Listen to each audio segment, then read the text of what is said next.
जय हिंद साथियों, स्वागत है आपको हमारे चैनल पीसीएस दर्पण पे। आज का जो सेशन देख रहे हैं रुक्मणी पब्लिकेशन का वॉल्यूम 2 ललित नारायण मिथिला विश्वविद्यालय द्वारा आयोजित कराई जाती है बीएड परीक्षा को, जो राज्य स्तरीय संयुक्त प्रवेश परीक्षा 2024 के लिए अति महत्वपूर्ण है। द्विवर्षीय सत्र जो है 24 से 26 के लिए है। आपको बताएं दोस्तों, ये बहुत ही महामैराथन क्लासेस है, ये तो पहले बता दें आपको। ठीक है, ये सीईटी बीएड एग्जाम 2024 के लिए अति महत्वपूर्ण है यदि आप तैयारी कर रहे हैं तो एंट्रेंस एग्जाम का। देखिए आज की जो सेट होने वाली है, जो 6 सेट दिया है ना दोस्तों, 6 सेट प्रीवियस ईयर का 2018 से लेकर 23 तक, वो आज हम लोग करने वाले हैं, पूरे फुल डिस्कशन के साथ करेंगे। तो आइए इस सेशन को स्टार्ट करते हैं। आप हमारे चैनल पर नए हैं तो सब्सक्राइब कीजिएगा ताकि नेक्स्ट आने वीडियो सबसे पहले आप तक पहुंचेगी। जैसे कि मैंने बताया था कि जैसे ही फुल मेरा सीरीज खत्म होगी उसके बाद मैं महामैराथन क्लासेस लाऊंगा। तो देखिए महामैराथन क्लासेस में आज की जो पहली सेक्शन है वो होने वाली है ये पूरे ईयर कौन कौन, तो देखिए 2018, 2019, 2020, 2021, 2022 और 2023 की। और ये कौन सी सब्जेक्ट की होने वाली है तो ये भी आप जान लें, वो इंग्लिश की है ना। इंग्लिश कंप्रीहेंशन जो पूछती है वो होने वाली है आज के सेशन में। तो ये पहला सेक्शन रहेगा हम लोग का आज का, इंग्लिश। तो आइए हम लोग इस सेशन को स्टार्ट करते हैं। आप हमारे चैनल पर हैं दोस्तों, सब्सक्राइब कीजिएगा जरूर, अपने दोस्तों में इसे ज़्यादा ज़्यादा शेयर कीजिए, है ना। चलिए हम लोग इस महामैराथन क्लासेस को स्टार्ट करते हैं इंग्लिश को। जैसे ही इंग्लिश ये खत्म होगी इसकी प्रीवियस ईयर की, जस्ट इसके बाद जो है हिंदी का भी महामैराथन में लाऊंगा। ठीक है, ऑल सब्जेक्ट का मैंने बताया था आप लोग को कि सब्जेक्ट वाइज मैं महामैराथन क्लास लाऊंगा, फुल डिस्कशन के साथ होगी दोस्तों, ठीक है ना। तो ये जैसे ही कंप्लीट होगी प्रीवियस ईयर, उसके बाद मैं ये टेस्ट सीरीज का भी टेस्ट सीरीज का भी महामैराथन क्लासेस लेके आऊंगा। ठीक है, तो चलिए हम लोग स्टार्ट करते हैं सेशन को। और एक बार जो है लास्ट सेशन जो रहेगी हम लोग की टेस्ट सीरीज और विथ प्रीवियस ईयर दोनों को कंबाइन करके एक सीरीज लेके आ जाऊंगा मैं। ठीक है, जैसे इंग्लिश जैसे इसका आज हो गई, फिर नेक्स्ट जो है सब्जेक्ट वाइज ऑल सब्जेक्ट जो हो जाएगी, जैसे हिंदी हो जाएगी, फिर रीजनिंग हो जाएगी, फिर जीके जीएस वाली हो जाएगी, फिर है ना, और शिक्षा वाली हो जाएगी। तो ये सभी जब हो जाएगी ना, उसके बाद इसका भी proper way subject by subject करा दूंगा। फिर दोनों को कॉम्बिनेशन करके, जैसे ये टेस्ट सीरीज में जो इंग्लिश जितनी रहेगी, जैसे इसमें 6 सेट है, 6 सेट में एक सेट में आपको पता है कि 15 क्वेश्चन रहती है, तो 6 सेट मल्टीपल 50 कितने कितने का हो जाएगा, तो 90, यानी आपको लगभग जो है दोस्तों 90 क्वेश्चन को आपको अटेम्प्ट करनी है इसमें। और फिर यहाँ पे 9 सेट है, तो इसमें 9 सेट आपको करनी होगी 15 × 90, यानी लगभग कितनी हो जाएगी 135।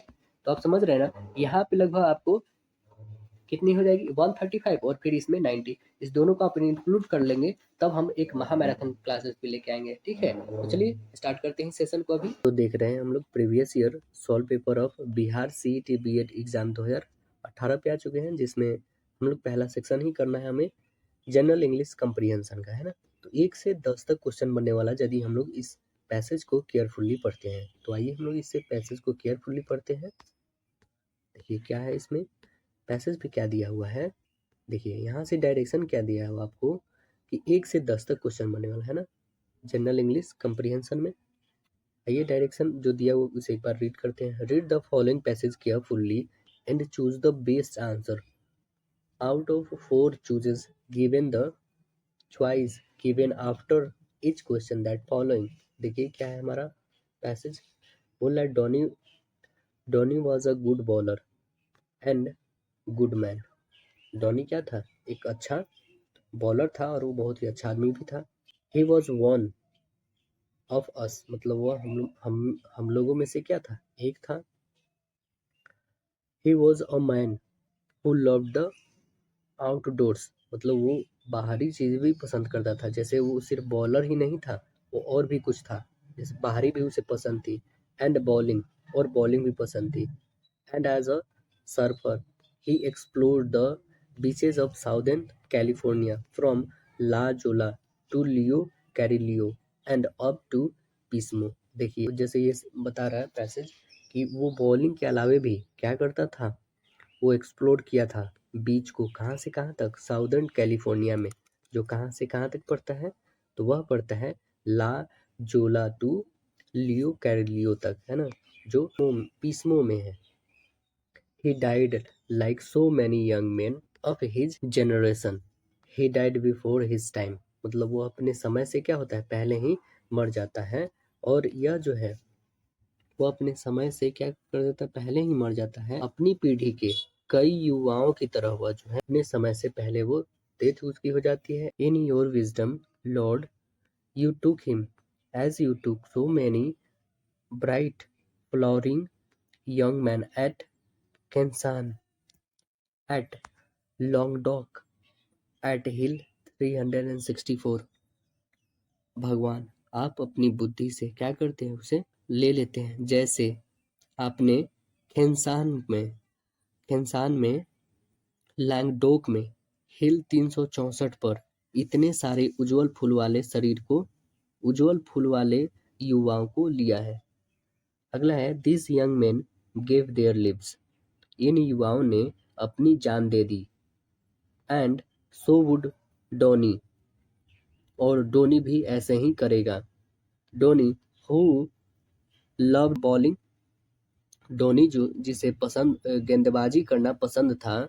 And so Theodore Donald Kerabatsos, in accordance with what we think your drawing wishes might we have been, we commit your final mortal remains to the bosom of the Pacific Ocean which you loved so well। Theodore's Donald Kerabatsos, ये नाम है थियोडर्स Donald काराबोटस। जैसे कि हम सोचते हैं कि अपनी मृत्यु की इच्छा ही रही होगी, उसी के अनुसार आपके जो अंतिम नश्वर अवशेषों को प्रशांत महासागर के गोद में क्या करते हैं हम लोग, सौंपते हैं। जिसे आप बहुत प्यार करते थे उसे हम लोग क्या करते हैं, प्रशांत महासागर में डालते हैं। और good night sweet dream prince, शुभ रात्रि प्यारे राजकुमार। अब देखिए इसमें क्या बताया गया है कि एक डॉनी नाम का बॉलर था, वो बहुत ही अच्छा व्यक्ति था। और वो सिर्फ एक बॉलर ही नहीं था, वो आउटसाइडर भी काम करता था, जिसने वो एक एक्सप्लोर किया था बीच को। वो कहाँ पे खोजा था, तो वो खोजा था साउदर्न कैलिफोर्निया में खोजा था। फ्रॉम ला जोला टू लियो कैडलियो तक, है ना, जो पिस्मो में पड़ता है। और वो फिर क्या करता है, कुछ दिन बाद वो भगवान उसे अपने बुद्धि से ले लेते हैं। मतलब उसके जो जनरेशन के लोग थे, युवाओं थे, उसके समय से पहले उसको ले लेते हैं। अपने बुद्धि अपने दिमाग से भगवान ले लेते हैं। जैसे कि बहुत सारे उज्जवल जो हैं फूल वाले यंगेस्ट जो उसके इक्वलिटी में रहते थे, उसको भी ले लिए खेंसास में हिल 364 में। और जो यंग मैन वो दान जाने दे दी हैं, जैसे कि डॉनी ने भी दी थी। और डॉनी लव करता था किसको, बॉलिंग को लव करता था। और देयर को यहाँ पे एक और थे थेडोड Donald Kerabatsos.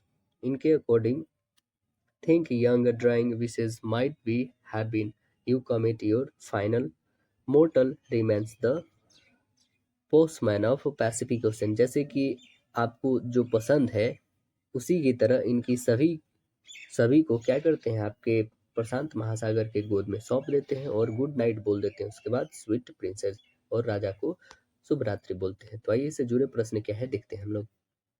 In dash as you took so many bright flowering young man. तो यहाँ पे ब्राइट जो है मोस्ट नियरली मीन्स क्या होगा, ब्राइट का मतलब यहाँ पे क्या बताया गया है, यानी कि जैसे कि आपने बहुत सारे उज्जवल खिलते हुए युवा पुरुष को लिया। सबसे उज्जवल इसका मतलब क्या है, बताइए इसका मतलब क्या है। वाइब्ड, आंसर बनेगा सी। वाइब्ड होगा यहाँ पे, यानी सजीव और सुस्पष्ट के अर्थ में यहाँ पे लिया गया है ना। तो राइट आंसर यहाँ पे बन जाएगा सी। अगला प्रश्न है कि in this passage the speaker's attitude toward Johnny is primarily one of dash. इसमें बोला क्या गया है कि ये जो पैसेज है इसमें डोनी के प्रति वक्ता का जो रवैया है मुख्य रूप से एक क्या है, मुख्य रूप से एक मॉर्नफुल इन लोग है। यानी मॉर्नफुल इन लोग यहाँ पे कहने का मतलब क्या है, जिसमें लेखक के प्रति क्या है, दुख भी व्यक्त कर रहा है और संवेदना भी, है ना। तो आंसर बन जाएगा, राइट आंसर ये होगा। अगला क्वेश्चन देखिएगा। The speaker's attitude toward bowling can best the describe as. तब नेक्स्ट में बोल क्या रहा है कि गेंदबाजी के प्रति जो वक्ता के रवैया को सबसे अच्छे तरीके से वर्णित किया जा सकता है, किसमें किया जा सकता है वर्णित, तो वो है रिस्पेक्ट। आंसर बनेगा बी। बॉलिंग के प्रति स्पीकर का एटीट्यूड रिस्पेक्ट का है। अगला देखिए, in context the tone of in your wisdom Lord you took him as you took so many bright flowering young men at Kensah, at Languedoc, at Hill 364 is the best described as। यहाँ पे बोला क्या गया है, आपने अपने ज्ञान से प्रभु आपने उसे ले लिया, जैसे अपने खेंसाह में जो है लैंगडोक में हिल 364 पे इतने सारे उज्जवल खिले हुए युवाओं को लिया। इसका सबसे अच्छा वर्णन किस प्रकार किया जा सकता है, किस प्रकार किया जा सकता है? तो आंसर बनेगा इम्पेशेंट। आंसर बनेगा राइट आंसर ए। तो इम्पेशेंट मीन्स होता है अधीर। क्या होता है इसका मतलब? अधीर होता है ना। तो आंसर क्या बन जाएगा? राइट आंसर ए बनेगा। नेक्स्ट क्वेश्चन देखें। The speaker's tone in the last two stanza is best describe as. कहने का मतलब है यहाँ पे अंतिम दो वाक्य में जो वक्ता के स्वर का सबसे अच्छा वर्णन इस प्रकार किया गया है। इस प्रकार किया गया है तो आंसर बनेगा सेलेम। आंसर बनेगा राइट आंसर डी। तो राइट आंसर क्या बनेगा? Option D. मतलब क्या हुआ यहाँ पे?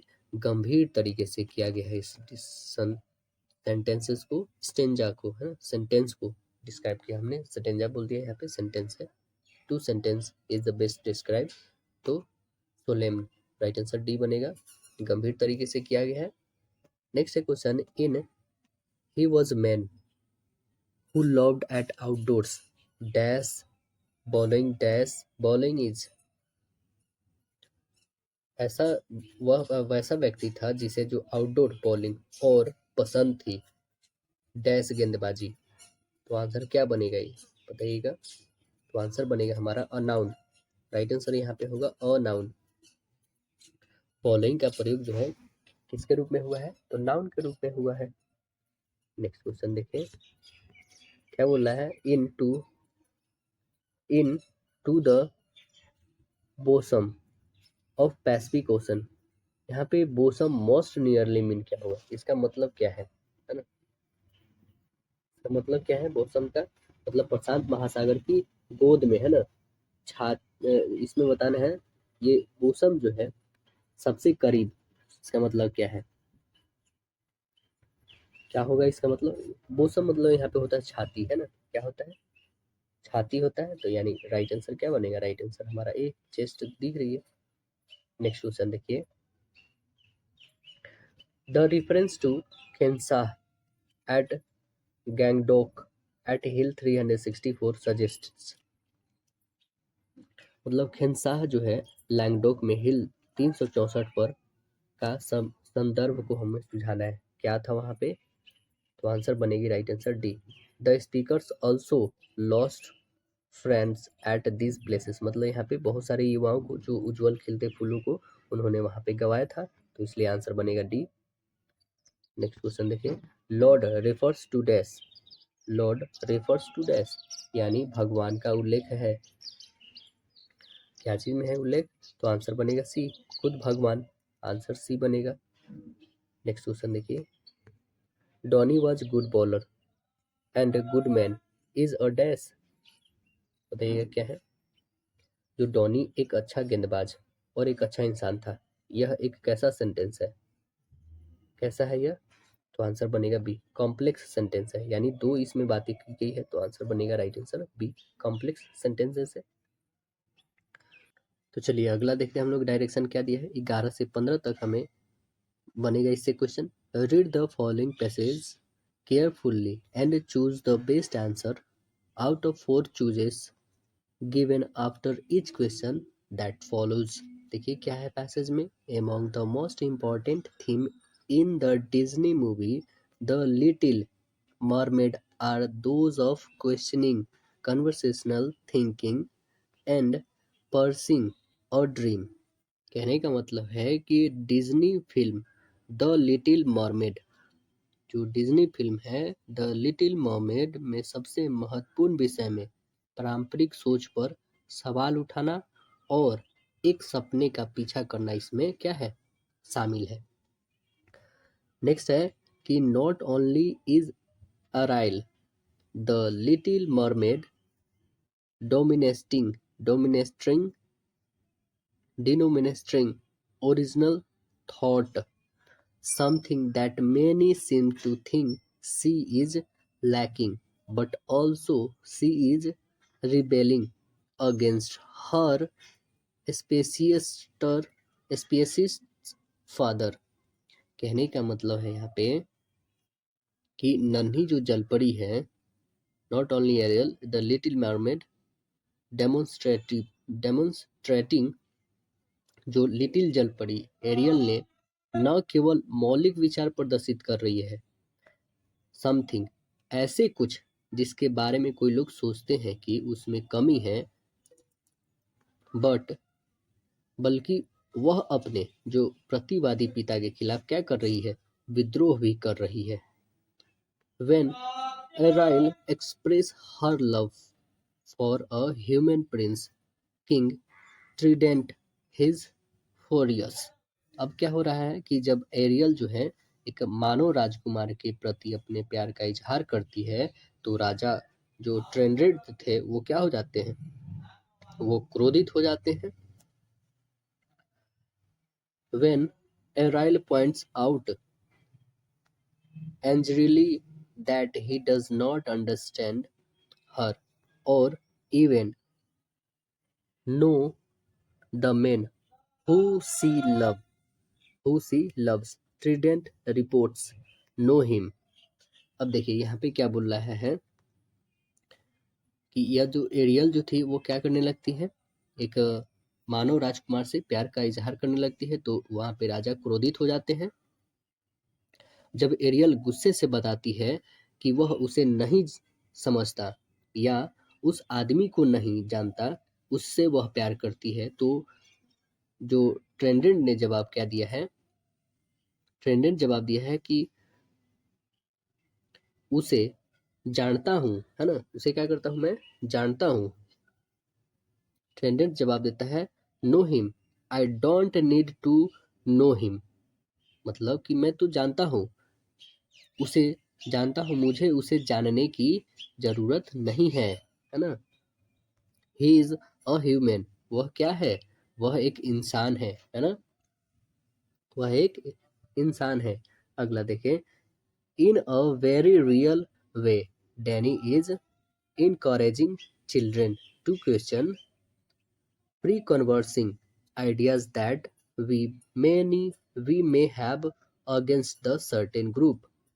यहाँ पे बोल क्या रहा है कि जो राजा जवाब दिया, ट्रिडेंट जो जवाब दिया उसका पिता, कि जानता हूँ, मुझे जानने की जरूरत नहीं है, वह एक इंसान है।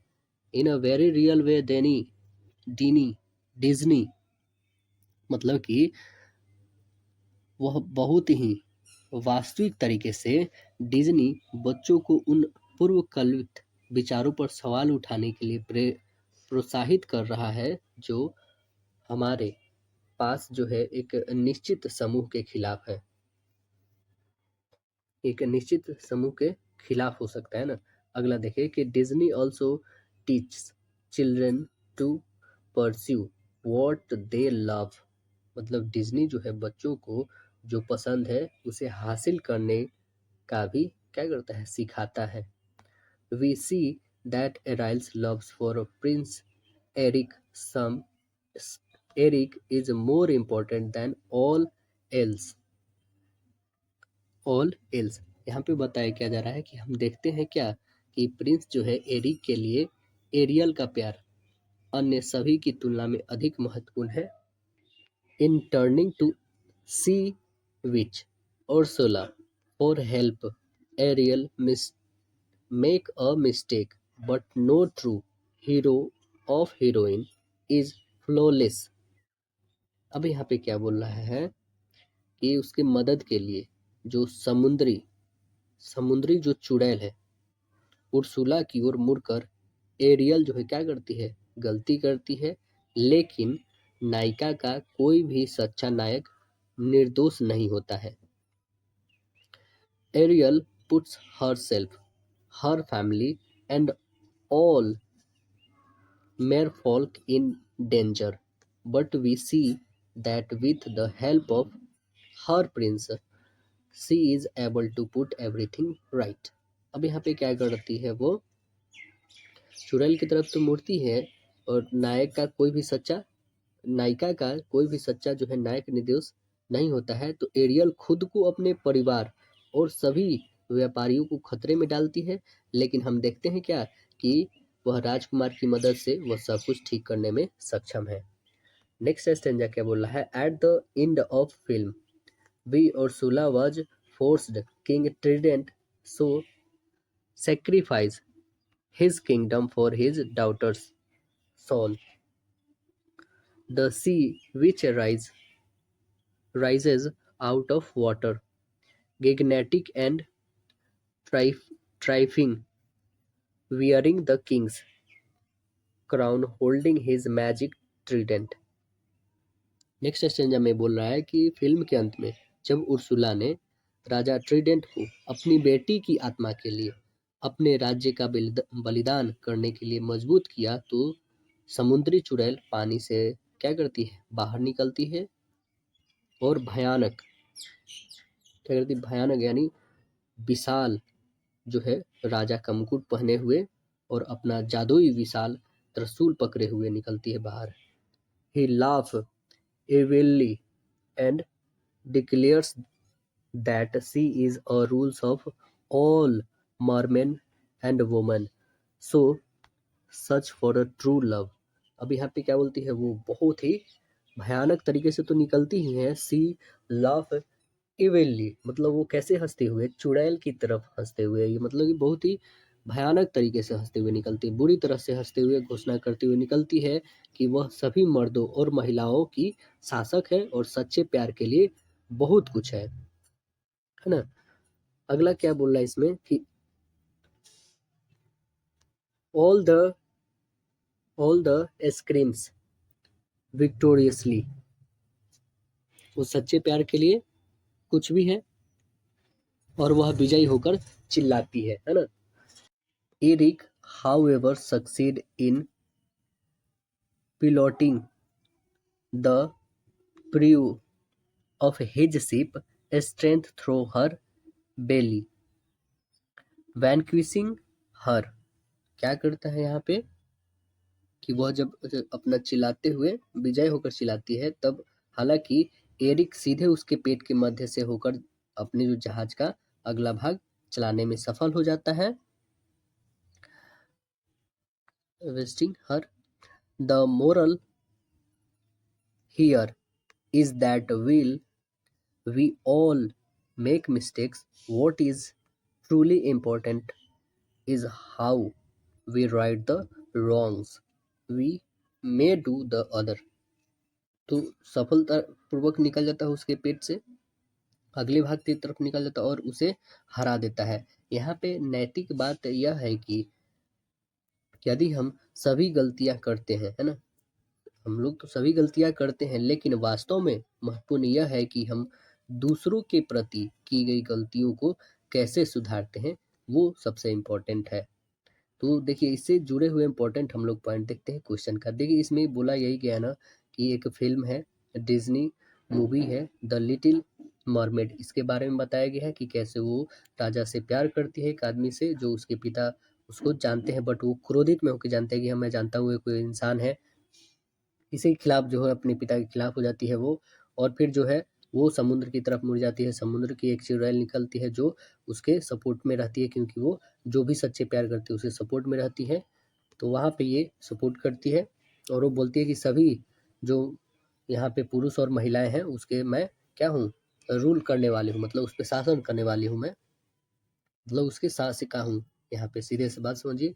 और यहाँ पे यही बताया गया लास्ट स्टेंजा में कि एक नैतिक की बात है कि हम सभी तो गलती करते हैं, लेकिन वास्तव में महत्वपूर्ण है कि दूसरों के प्रति जो गलती की गई है उसे कैसे सुधारे, इसमें बात कहा गया है ना। तो यहाँ पे देखिए क्वेश्चन क्या है, Ursula's quit so much for true love primarily suggests that। Answer क्या बनेगा, मतलब उर्सुला का जो उदाहरण सच्चे प्यार के लिए बहुत कुछ है, मुख्य रूप से यही सुझाव देता है। क्या सुझाव देता है, तो यह सुझाव देता है हमें आंसर बनेगा B, C is mocking true love. Right answer बन जाएगा यहाँ पे बी, मतलब वह सच्चे प्यार का मजाक उड़ा रही है ना। आंसर क्या बनेगा? Right answer B. अगला प्रश्न देखिए, the author main point in the passage is that. Answer यहाँ पे क्या बनेगा? मतलब जो ये गद्यांश में दिया गया है, जो हमारे पैसेज में दिया गया है, लेखक का मुख्य बिंदु क्या है? तो मुख्य बिंदु इसका यह है, the Little mermaid teach children, यही है ना। आंसर बनेगा डी, लिटिल मरमेड से कुछ सिखाया जा रहा है बच्चे को। अगला प्रश्न देखें, why does the author use parenthesis around the comment, मतलब something that many seem to think she is lacking। यहाँ पे क्या बोला गया है? जो राइटर है वो क्या बोले हैं इसमें कि चारों ओर जो कोष्ठ का उपयोग क्यों करती है, ऐसा कुछ जिसके बारे में कोई लोग को लगता है कि उसमें कमी है। तो आंसर क्या बनेगा? Right answer A, to indicate a side comment to the reader.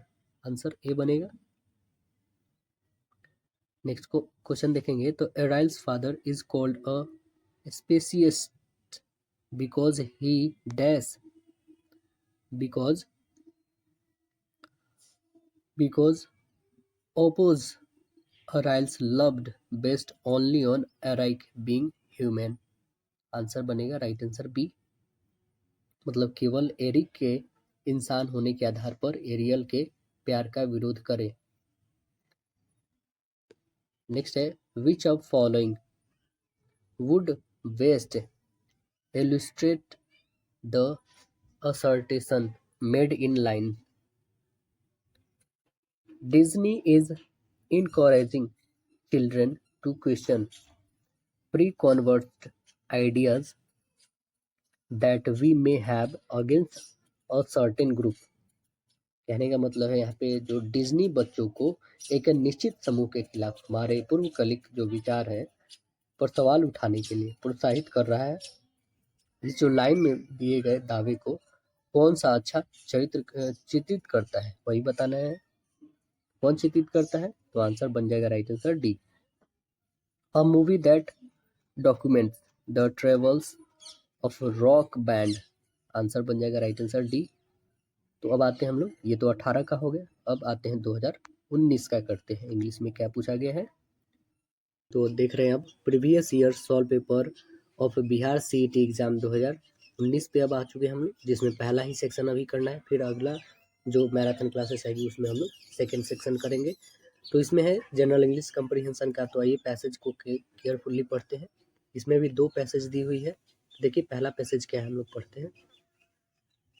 First passage में बोला क्या है, डायरेक्शन है कि 1 से लेकर 10 तक क्वेश्चन आपको बनेगा इस पैसेज से। तो आइए हम लोग इसे केयरफुली पढ़ते हैं। देखिए पैसेज में क्या बोला है, the towers is a poem written by east.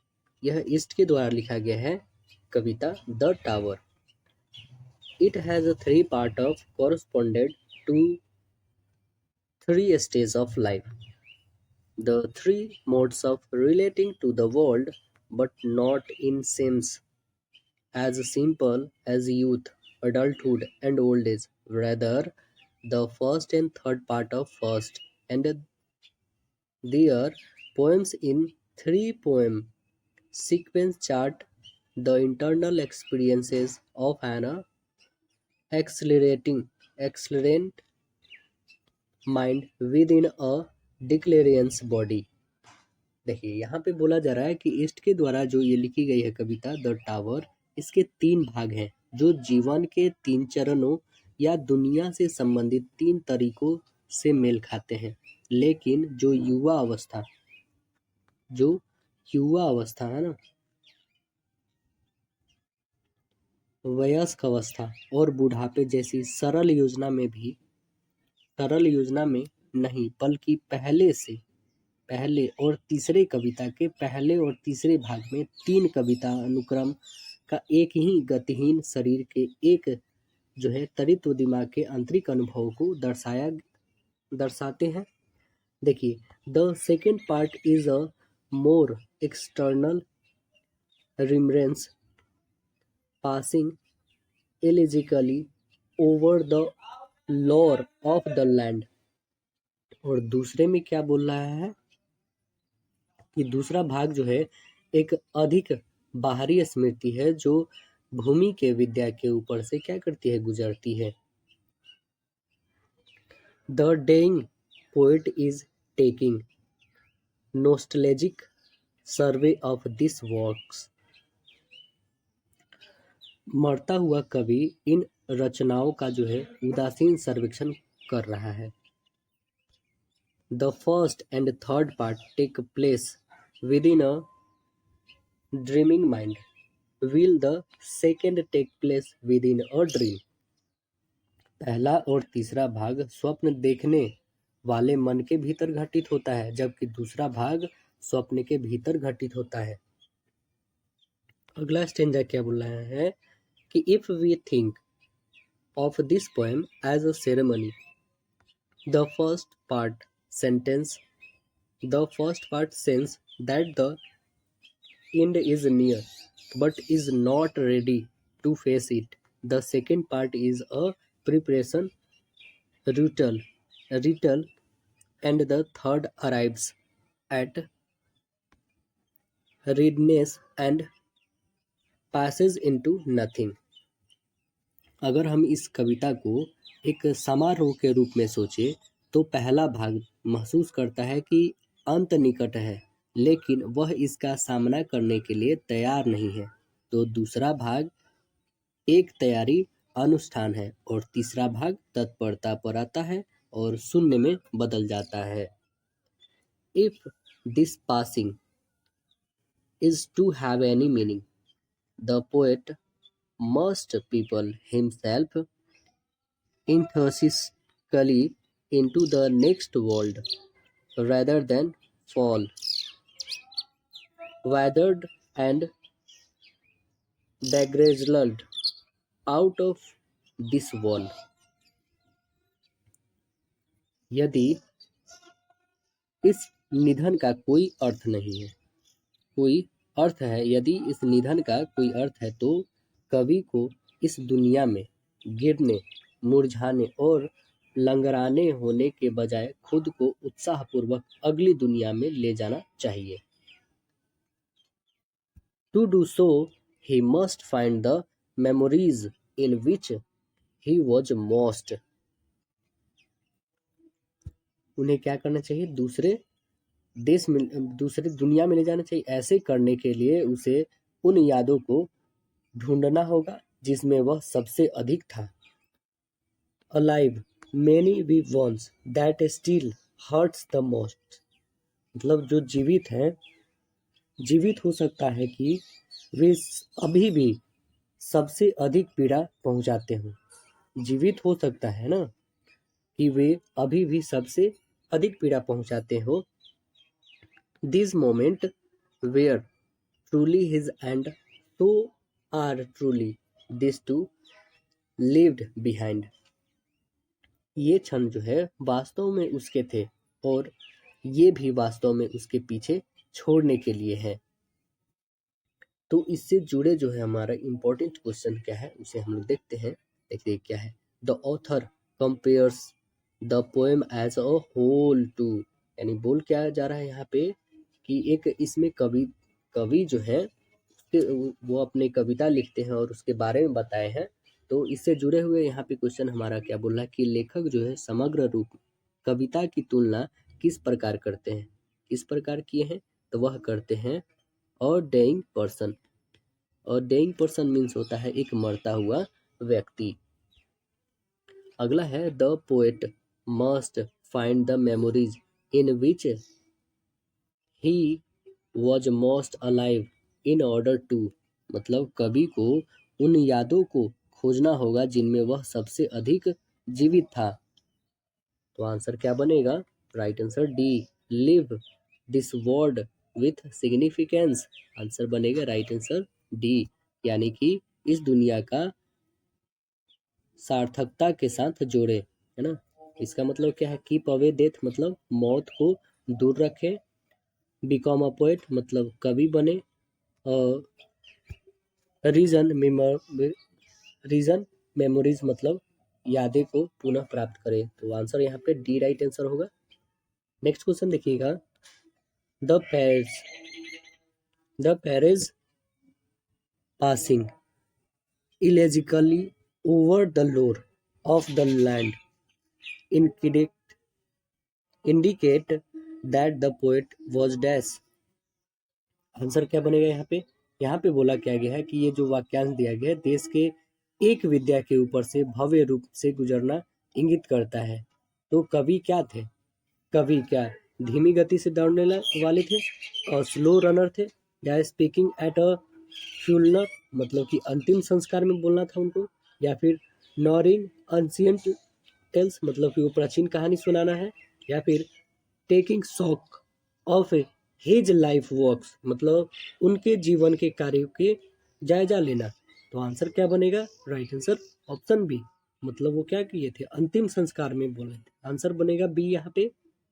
अगला क्वेश्चन देखिएगा, the first and third person differ from the second in that.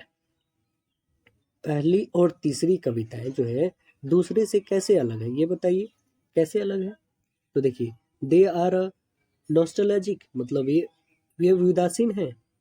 They given an account of the poet's inner experience, वे कवि के अतिरिक्त वे कवि के आंतरिक अनुभव का वितरण देते हैं, या फिर they are part of a ceremonial ceremony, वे एक दाह संस्कार समारोह का हिस्सा है, या फिर दे आर इंथोसिस्टिक मतलब वे उत्साही हैं। तो आंसर क्या बनेगा? राइट आंसर हमारा B, they give an account of poet's inner experience. Answer option B बनेगा, यानी अंतिम संस्कार वो क्या करते हैं कि वे कवि के आंतरिक अनुभव का वितरण देते हैं।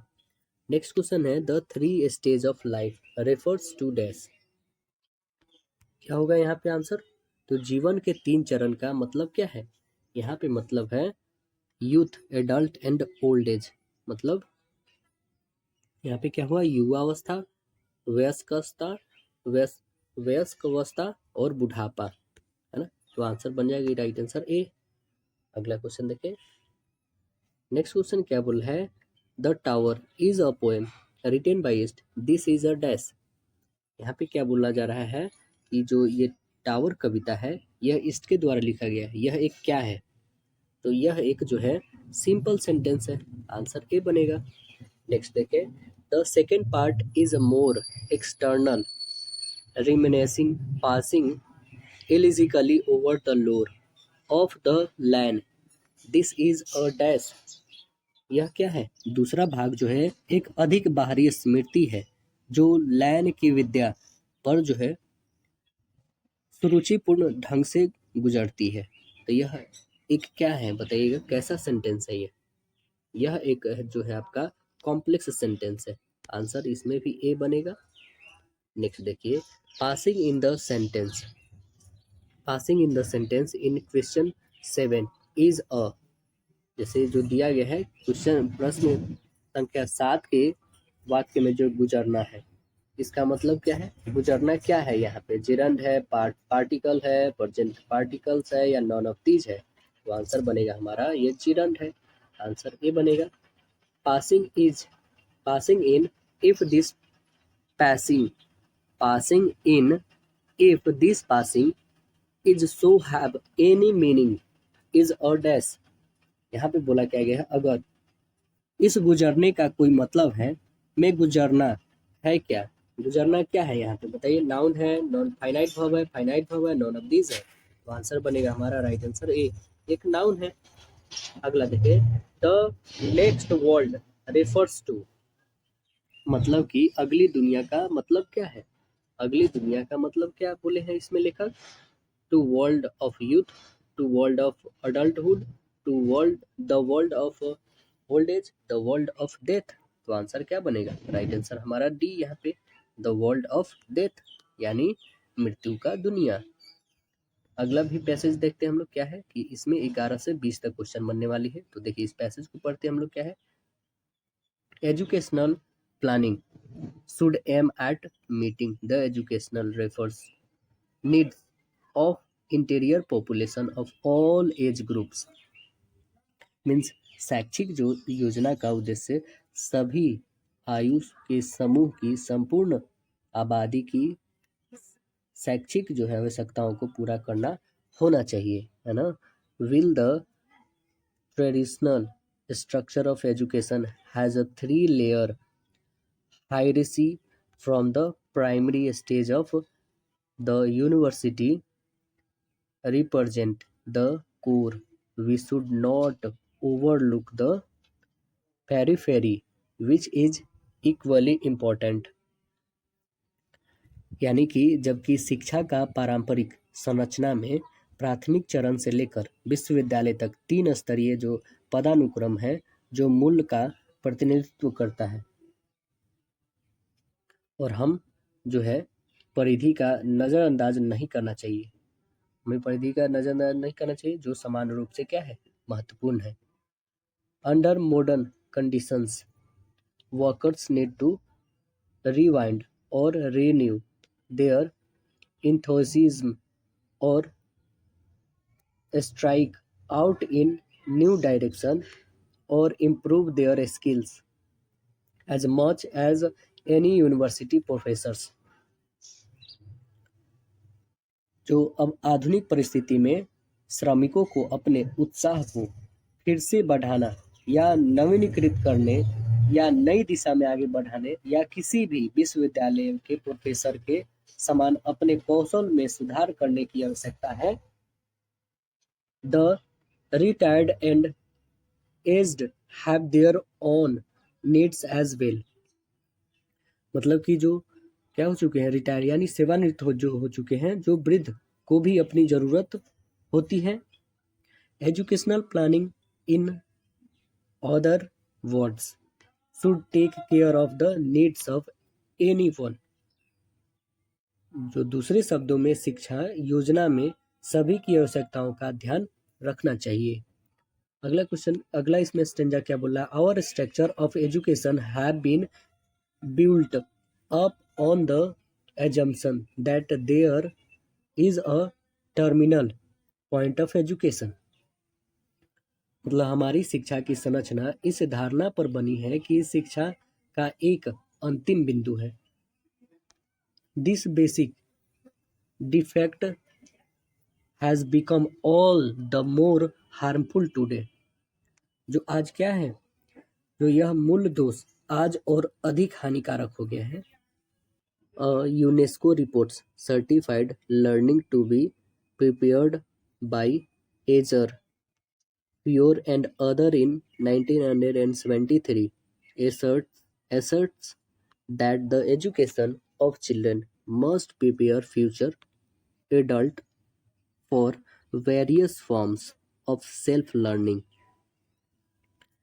यहाँ पे बोला क्या गया है कि हमारी जो शिक्षा है यहाँ पे जो यूनेस्को के द्वारा की क्या गया है 1973 में, जो एडगर फॉरे हैं, कौन है, एडगर फॉरे है ना, यहाँ पे एडगर फॉरे के द्वारा ये जो यूनेस्को का सूची है 1973 में अन्य लोगों द्वारा तैयार लर्निंग टू बी प्रमाणित रिपोर्ट दावा किया गया है। किसके द्वारा, यूनेस्को के द्वारा, जो बच्चों की शिक्षा को भविष्य के वयस्क के अलग प्रकार के स्व शिक्षा के लिए तैयार करना चाहिए। अगला है visual education system of the future should consist of modules with different kinds of function serving a diversity of conditions। यहाँ पे बोला क्या गया है कि भविष्य की एक व्यवहार्य शिक्षा प्रणाली में विभिन्न प्रकार के जो मॉड्यूल क्या है शामिल होने चाहिए और विभिन्न प्रकार के घटकों की सेवा करने के लिए कार्य करने वाले, है ना। And preference and performance, not the period of study, should be the basic of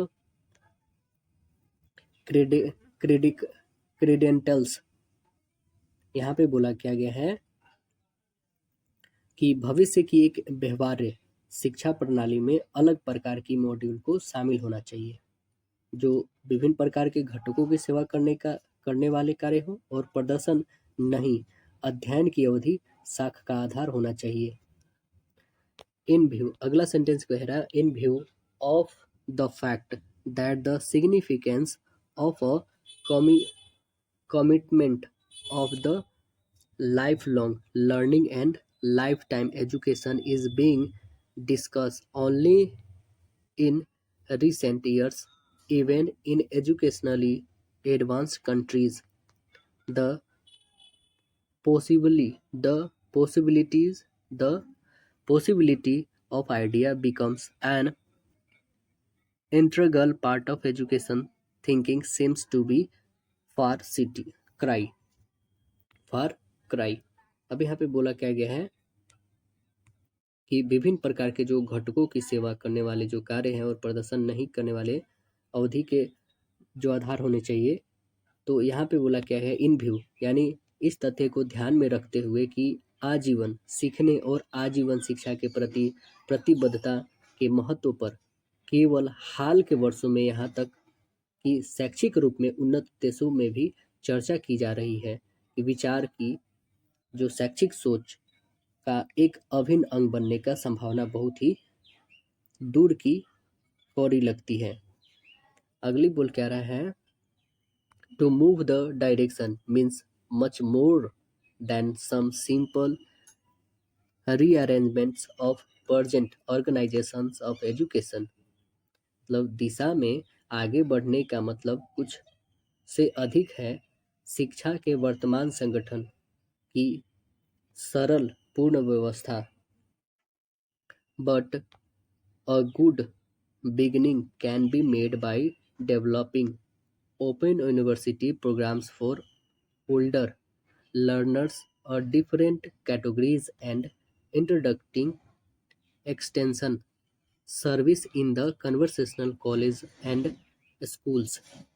लेकिन जो मुक्त विश्वविद्यालय, जो ओपन विश्वविद्यालय विकसित करके एक अच्छी शुरुआत की जा सकती है विभिन्न श्रेणियों के पुराने शिक्षार्थियों के लिए कार्यक्रम और परिचय पारंपरिक कॉलेज और स्कूलों में विस्तार सेवाएं। इन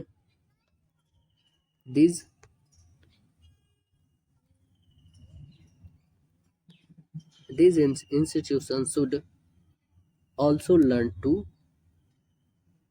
cooperate with community organizations such as liberties healthy service etc. मतलब संस्थानों को जो है पुस्तकालयों, स्वास्थ्य सेवा आदि जैसे सामुदायिक संगठनों के साथ सहयोग करना भी सिखाना चाहिए।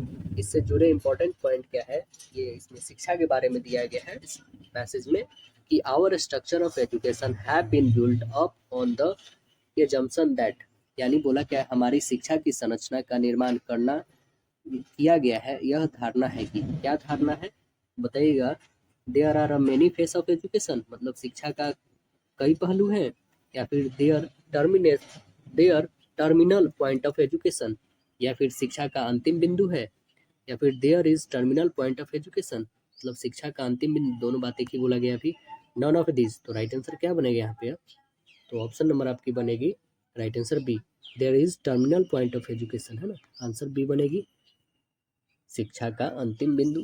अगला देखें तो the basic of credentials for viable education system should be dash, क्या मानती है, परफॉर्मेंस मानती है क्या,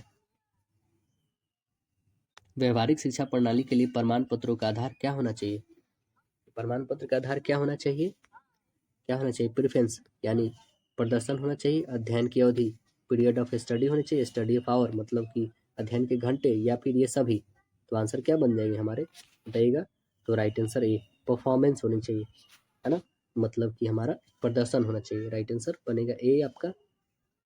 अगला क्वेश्चन देखिए, according to the passage the present education structure assumes that dash, बताइएगा इसमें, ये पैसेज के अनुसार बताना है कि जो अभी प्रेजेंट की स्थिति है एजुकेशन की उसकी कैसी है।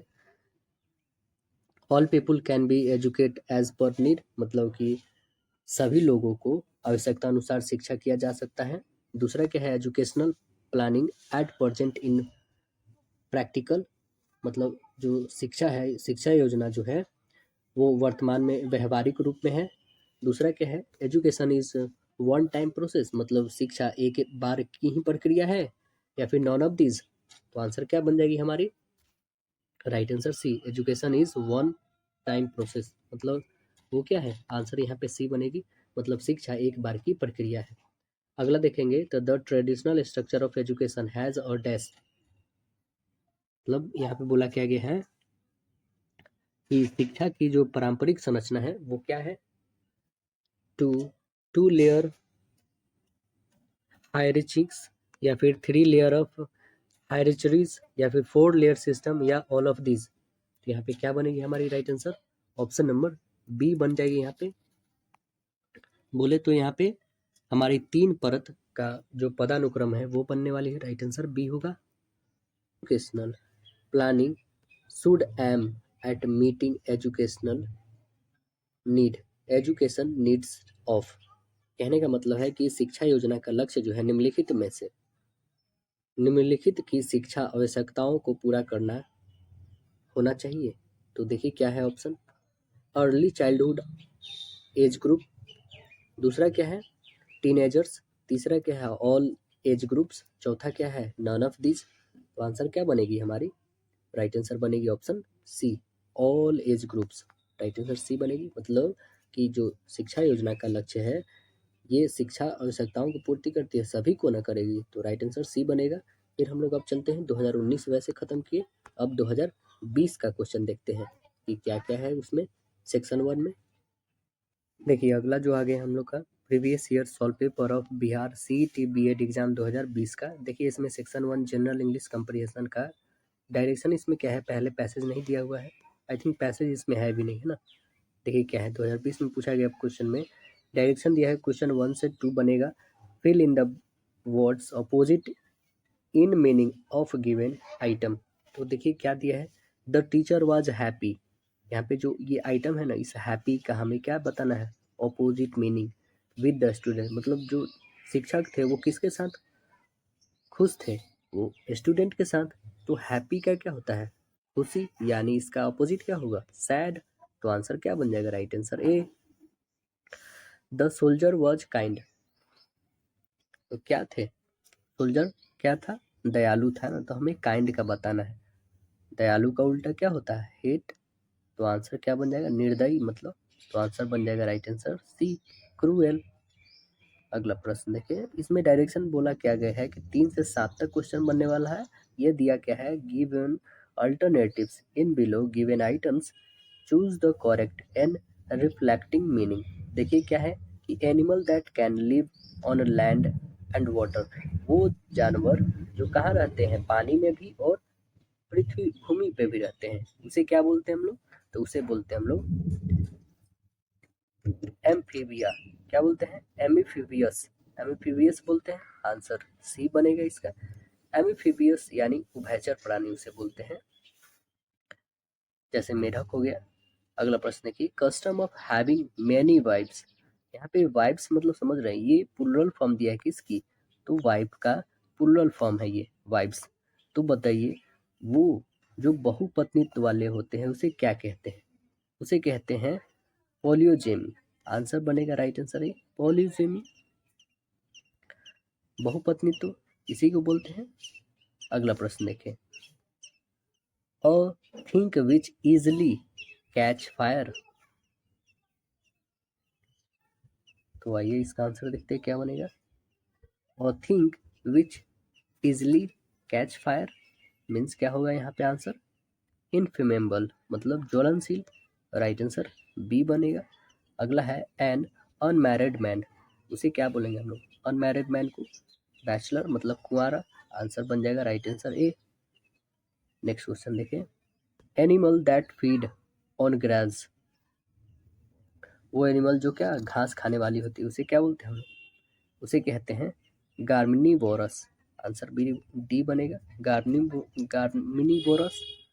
अगला देखिए डायरेक्शन क्या है, 8 से 12 तक क्वेश्चन बनेगा, out of give alternatives in below gives items, choose the correct one reflecting reflecting meaning. तो देखिए क्या है इसमें, we must give up our bad habits. तो आंसर क्या बनेगा यहाँ पे, यह फ्रेजल वर्ब है गिव अप, तो ये होगा क्या, त्यागना, यानी कि टू लिव। आंसर बनेगा राइट आंसर बी, या फॉरसेक भी बोल सकते हैं इसे हम लोग। अगला देखिए, Sardar Patel was iron man, मतलब सरदार पटेल क्या थे, आयरन मैन। तो यहाँ पे आयरन मैन हमें बताना है, रिफ्लेक्टिंग मीनिंग इसका क्या होगा, तो इसका क्या बनेगा, a man of fire determination, form form determination. तो आंसर बनेगा राइट आंसर यहाँ पे बी, यानी दृढ़ निश्चय व्यक्ति, दृढ़ निश्चय वाला व्यक्ति। अगला देखिए, the body was knocked down by a truck. बताइए नॉक्ड डाउन, इसका क्या होगा, नॉक डाउन ये भी फ्रेजल वर्ब है, इसका अर्थ होता है धक्का मारना या धक्का मारकर गिराना, है ना, कुचल देना। तो आंसर क्या बनेगा हमारा, crush down. Answer right answer C बन जाएगा। अगला देखिए, अगला क्या बोल रहा है इसमें, टू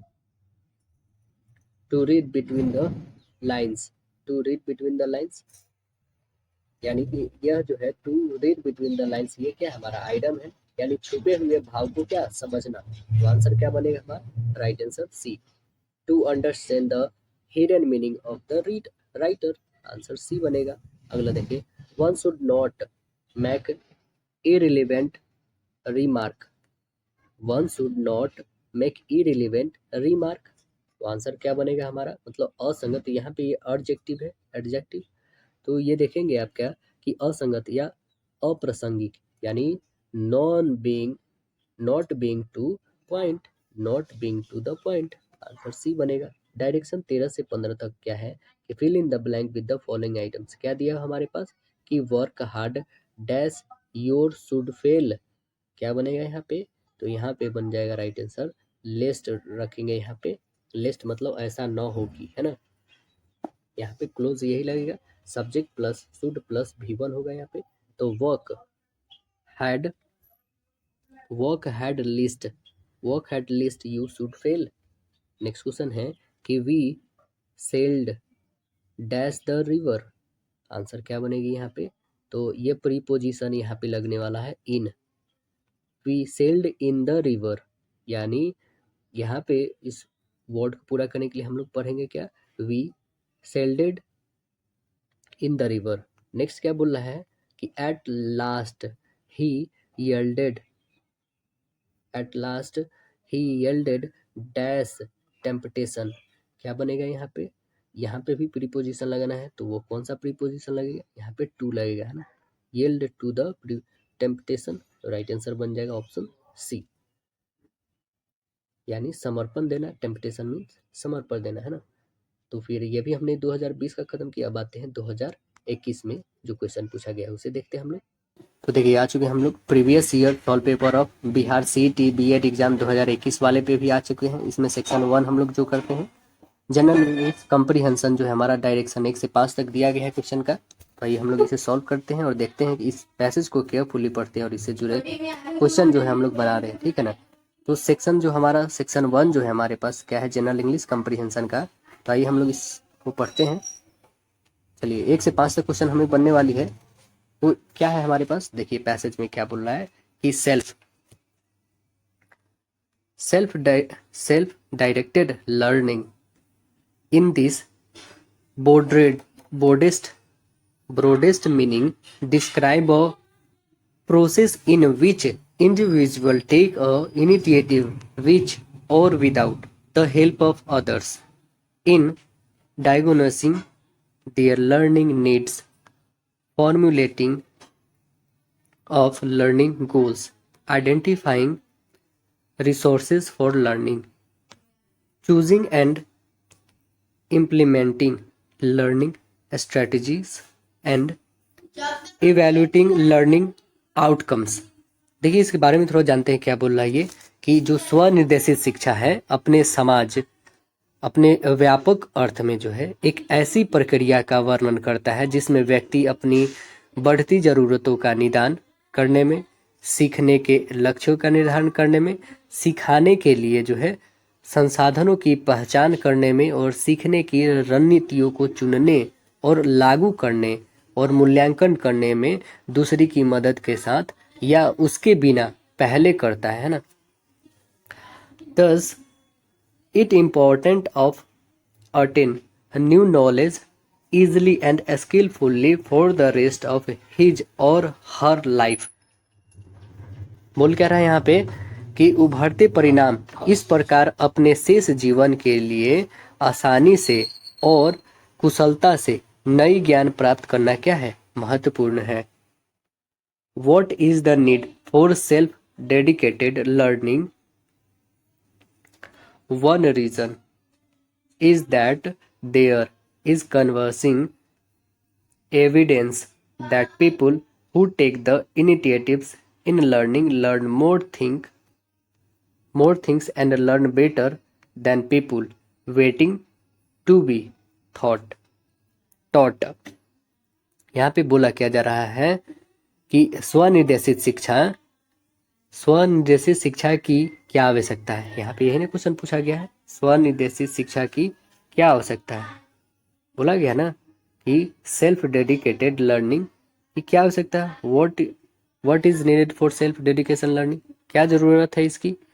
तो यह कारण है कि इस बात के जो पुख्ता सबूत है कि जो लोग सीखने में पहल करते हैं वे सिखाने का इंतजार कर रहे लोगों की तुलना में अधिक चीज सिखाते हैं और बेहतर सिखाते हैं।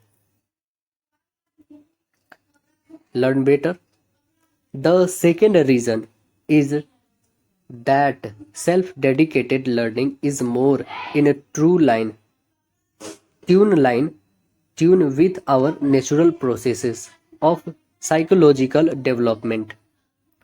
An essential aspect of maturing is developing the ability to take increasing responsibility of our own life to become increasingly self-dedicated।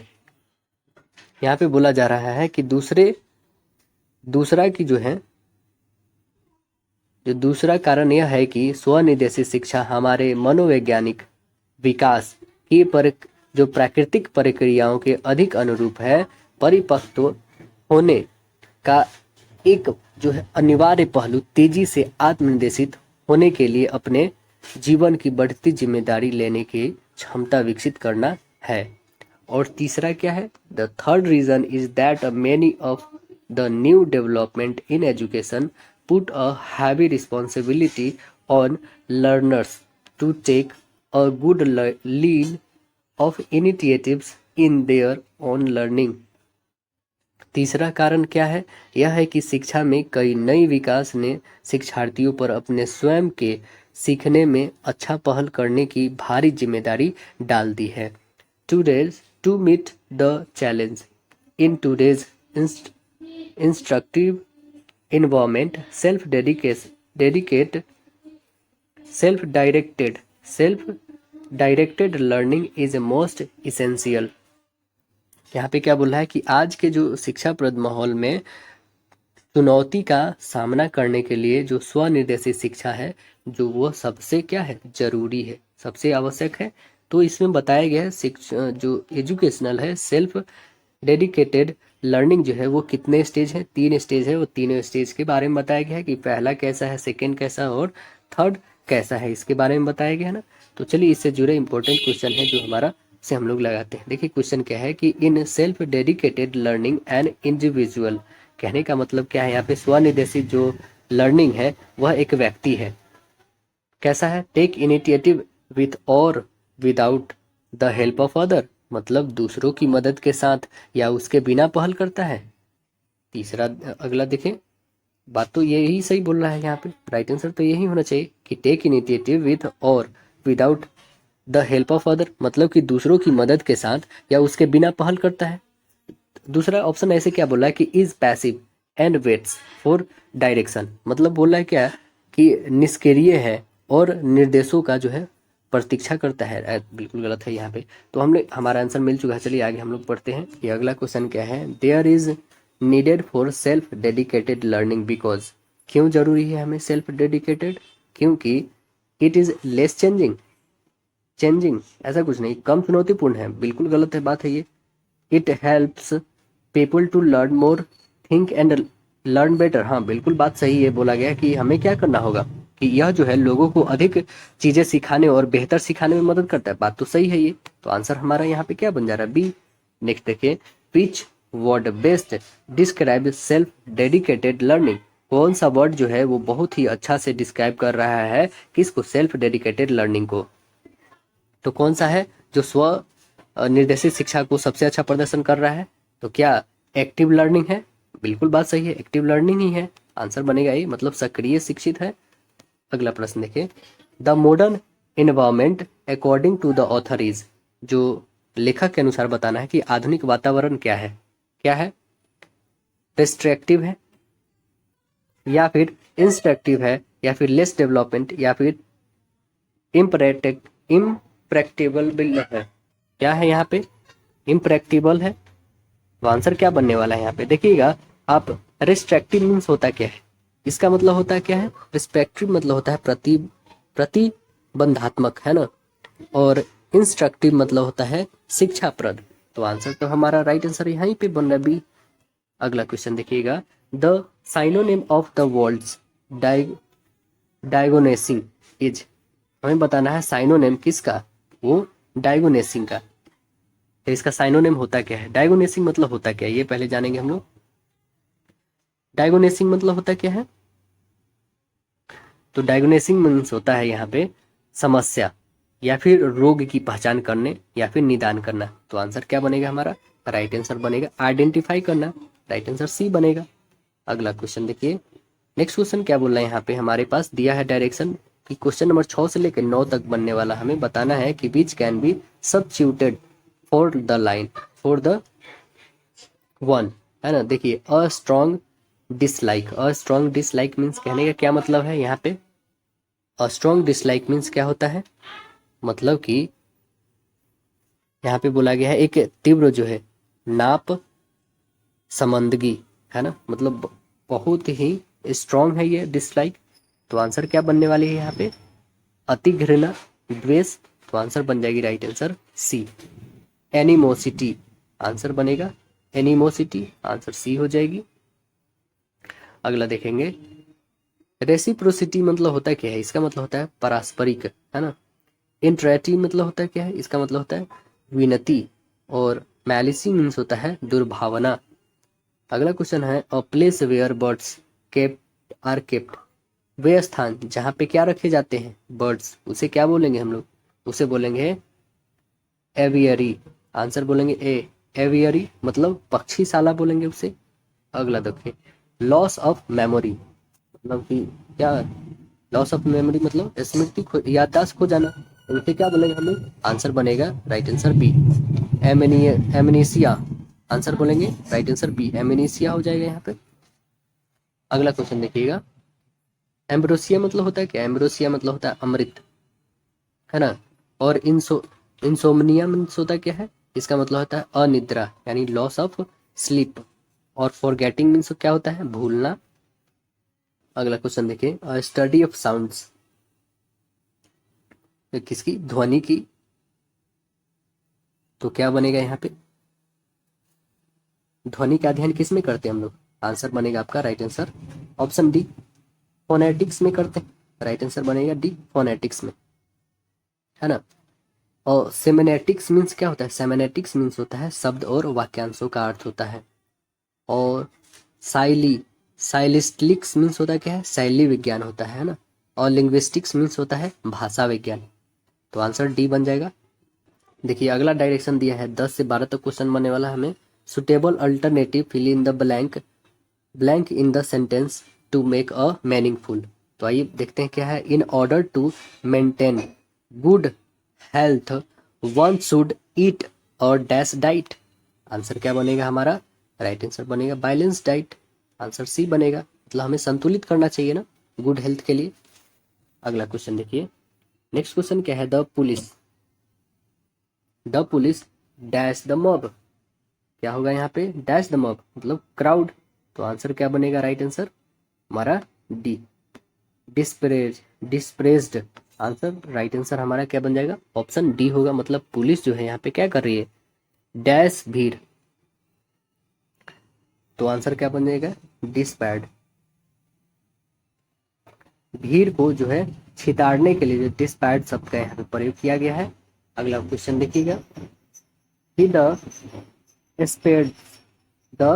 Spheres were looking after the dash of sheep. Answer क्या बनेगी?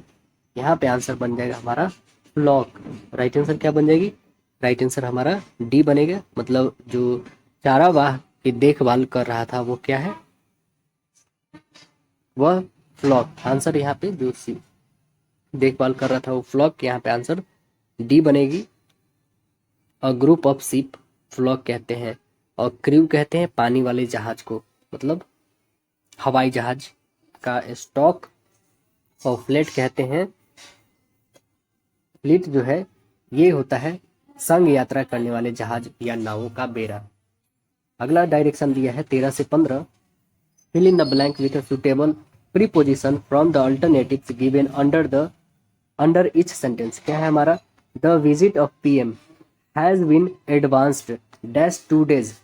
आंसर क्या बनेगी हमारी preposition यहाँ पे? Right. तो answer बनेगी the visit of the PM has been advanced by 2 days। Answer, right answer B बन जाएगी। अगला क्वेश्चन देखिएगा। नॉर्मली ही says dash until 11 PM these days means क्या होगा कि आमतौर पर वह क्या रात 11 डैश बजे तक, है ना, 11 बजे तक क्या रुकते हैं, मतलब आए दिन। तो आंसर क्या बनेगी? ऑप्शन नंबर ए बनेगी। अब नेक्स्ट है the history of Hindu religion dates dash ancient times means क्या होगा? हिंदू धर्म का इतिहास जो है प्राचीन डैश काल से है। तो यह आंसर, राइट आंसर बनेगी यहाँ पे बी हो जाएगी। The history of Hindu religion dates since ancient times. तो वैसे हम लोग ने ये 2021 का भी कंप्लीट किया। अब आते हैं 2022 का जो है उसको भी हम लोग कंप्लीट करते हैं। तो देख रहे हैं अगला आ चुका है previous year solve paper of Bihar CET BEd exam 2022 का। देखिए इसमें भी पहला सेक्शन जनरल इंग्लिश कंप्रीहेंशन है। इसमें पैसेज दिया गया है 1 से 5 तक क्वेश्चन हमें सॉल्व करना है। इस पैसेज को केयरफुली पढ़ने के बाद तो आइए हम लोग पैसेज को केयरफुली पढ़ते हैं। क्या है पैसेज में दिया गया, देखेंगे डायरेक्शन हमारा क्या है। 1 से 5 तक क्वेश्चन में बोल क्या रहा है कि teaching more even than most other performance professions has been transformed during the last 100 years from a small highly skilled profession concerned with a minority of the population to a large and important branch of the public services। Public service यानी यहाँ पे बोला क्या गया है कि जो teaching है, मतलब अधिकांश अन्य व्यवसायों की तुलना में जो शिक्षण है, अन्य प्रोफेशंस मतलब सभी व्यवसाय की तुलना में शिक्षण पिछले 100 वर्षों के दौरान आबादी के एक अल्पसंख्यक हिस्से से संबंधित एक छोटे और अत्यधिक कुशल पेशे से जो है सार्वजनिक सेवाओं की एक बड़ी और महत्वपूर्ण शाखा में बदल गया है। The profession has a great and honourable tradition extending from the dawn of history recent times, but any teacher in the modern world who allows himself to be inspired by the ideals of his predecessors is likely to be made sharply aware that it is not his function to teach what he think, but to unstill such beliefs and prejudice as are thought useful by his employers। कहने का मतलब क्या है कि the profession has a great and honorable tradition extended from down history recent times। मतलब इस पेशे की एक महान और अस्मरणीय परंपरा है जो हाल के दिनों में इतिहास की शुरुआत से चली आ रही है, लेकिन जो आधुनिक है history of times, but any teachers a modern world who allows himself to be inspired by the ideals and professors. जो लेकिन जो आधुनिक दुनिया में कोई भी शिक्षक जो खुद को अपने जो है पूर्ववर्तियों के आदर्शों से प्रेरित होने की इजाजत देते हैं, उसे इस बात की अवगत कराया जा सकता है कि ऐसे नहीं है ना। उसका कार्य यह सिखाना है कि वह क्या सोचता है, लेकिन ऐसे विश्वास और पूर्वाग्रह पैदा करना जो उसके नियोक्ताओं के द्वारा उपयोगी समझे जाते हैं, है ना। उनका ये काम है सिखाने का। तो यहाँ पे ये दिया है टीचिंग लाइन के बारे में कि व्यवसाय सभी व्यवसाय से क्या है, ये 100 वर्ष के दौरान की आबादी के द्वारा अल्पसंख्यक हिस्सों में सबसे अधिक छोटे, अत्यधिक और कुशल पेशे माने जाता है। तो यहाँ पे देखेंगे इससे जुड़े पॉइंट्स क्या है क्वेश्चन कि the in ancient times the teaching profession was dash, मतलब प्राचीन काल में जो है अध्यापन का व्यवसाय क्या था, क्या रिसीवर्ड फॉर द अपर क्लास, मतलब क्या उच्च वर्ग के लिए आरक्षित था, या रिजर्व फॉर प्रिविलेजर्स फ्यू, या फिर ओपन टू ऑल, या limit to highly skilled minority. तो आंसर क्या बनेगी यहाँ पे, आंसर बनेगी right answer option D, limit to highly skilled minority. मतलब क्या था, अत्यधिक जो है कुशल अल्पसंख्यक तक सीमित थी। अगला क्वेश्चन क्या है कि what has transformed teaching into an important branch of people service is teaching skills, technical developments, या फिर अनटिलिटरियन साइकोलॉजी।